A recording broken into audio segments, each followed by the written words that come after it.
संपूर्ण रॉयल एनफील्डला घेऊन मी आलो शिरसाळ्याच्या हनुमान मंदिरावरती. माय एक्सेप्टेड करत नव्हतो की आज इथं गर्दी इतकी असेल. आणि आम्ही मागच्या वेळेस आलो होतो, ह्याचा एक ब्लॉग होता. आम्ही आलो होतो तेव्हा गर्दी नव्हती, परंतु आज खूप गर्दी आहे. तर सर्वात आधी आपल्याला तिथं बस स्टँडमध्ये चप्पल ठेवावी लागेल. आपण आरीला इथंच ठेवणार आहे, हँडल लॉक करून, आणि मंदिरात जाणार आहे दर्शनासाठी. तसा एक ब्लॉग आहे पूर्ण, बघा नक्की.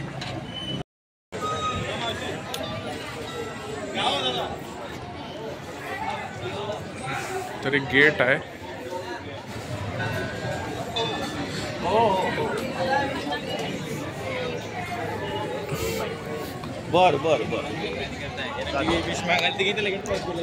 आणि तुम्ही बघू शकता की संपूर्ण जो परिसर आहे तो गर्दी होत आहे प्रत्येक ठिकाणी.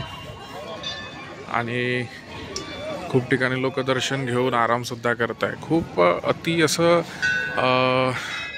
त्याला असं म्हणतात की खूप चांगल्या प्रकारे फील होतं इथं आल्यावरती. आणि हनुमान मंदिरासाठी शनिवारीसुद्धा खूप लाईन असते, जसं तुम्ही बघू शकता की इथं हे हनुमान मंदिर आहे. आणि याची खासियत आहे की हा हनुमान मंदिराचं जे मूर्ती आहे, ती हनुमान मंदिराची मूर्ती कोणत्याही प्रकारचं जे डोम म्हणतो आपण त्याला, मंदिराचं जे एक शिखर म्हणतो, ते शिखर बांधू देत नाही. जितक्या वेळा बांधला गेला आहे तितक्या वेळा तो तुटून गेलेला आहे. तिथं फक्त झेंडे लावलेले आहे आणि मध्ये ओपन स्वरूपात आहे. तुम्ही बघू शकता इथे एक महादेव मंदिर आहे आणि इकडे लोक आराम करत आहे. आपण जातो आहे आता मंदिरामध्ये दर्शनासाठी आणि लाईन लागलेलं आहे. बघू शकता इकडे खूप सारे मंदिर आहे.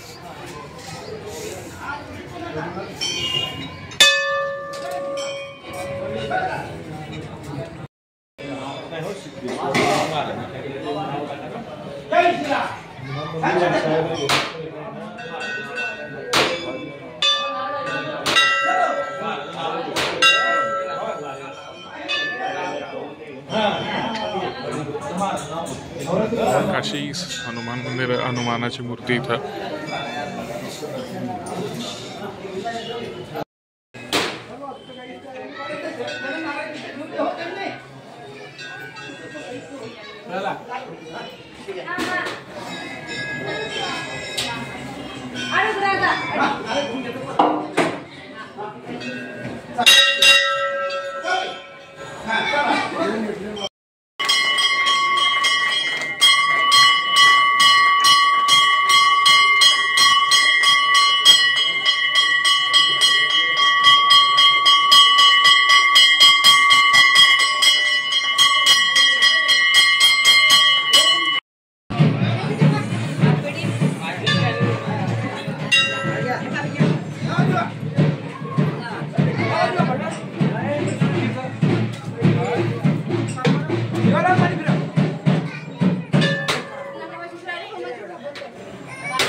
व्हिडिओ होते त्या मंदिरातले, जे की माझ्या मागे आहे, सॉरी हां इकडे.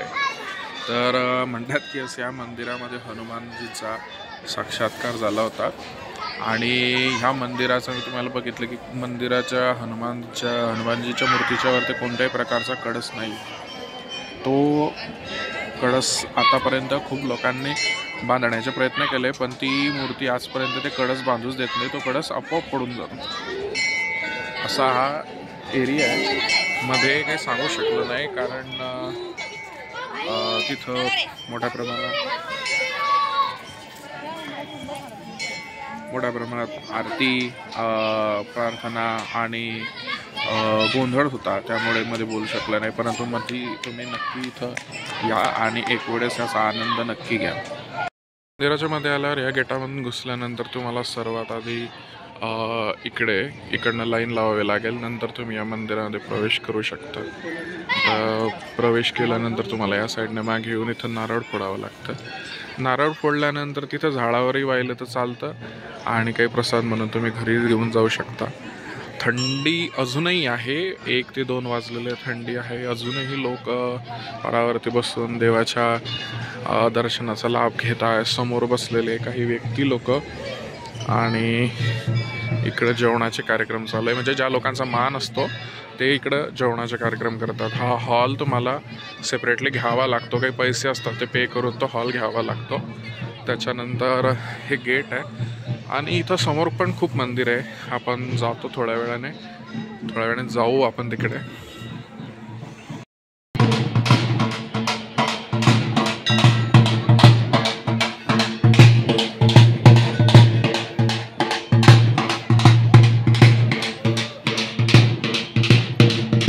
असं ज्या लोकांचा मान असतो ते जेवणाचा कार्यक्रम इथं बनवतात जेवण, आणि पहिला जो नैवेद्य आहे तो देवाला देण्यासाठी मंदिरामध्ये जातात ताट घेऊन.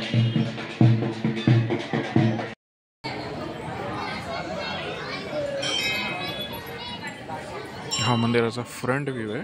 म्हणजे तुम्ही तिकडून गेटामधून आल्यानंतर तुम्हाला इथूनही जर गर्दी असली तर इथंही तुम्ही दर्शन घेऊ शकता. जसे मुलं उभे आहे यांच्या मागे तुम्ही बघू शकता. इथूनही तुम्ही देवाचं दर्शन घेऊ शकता आणि इथूनच तुम्हाला हनुमान जींच्या जागेचे दर्शन होऊ शकते. असं बघू शकता इकडून तुम्हाला दिसेल बरोबर की हनुमानाच्या मंदिरावरती कोणत्याही प्रकारचा कळस नाही आहे. तिथं फक्त झेंडे लावलेले आहे, कारण या हनुमान मंदिरावरती आतापर्यंत कळस कोणीच बांधू शकले नाही. कितीही 12ही महिने हा कळस असं राहतो, याला झाकलं जात नाही.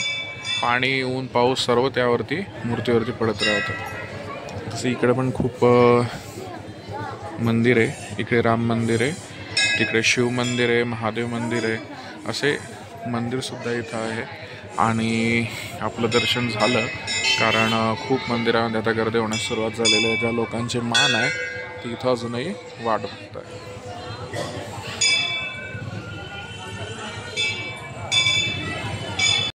मंदिराचा मेन गेट आहे आपला. इथं जातचा ब्लॉक संपला आणि इथं बघू शकता मानाचे लोक अजूनही येत आहे. जेवणाच्या पंक्ती चालूच आहे आणि हलगीच्या आवाजावरती एकदम जुन्या आठवणी ताज्या झाल्या.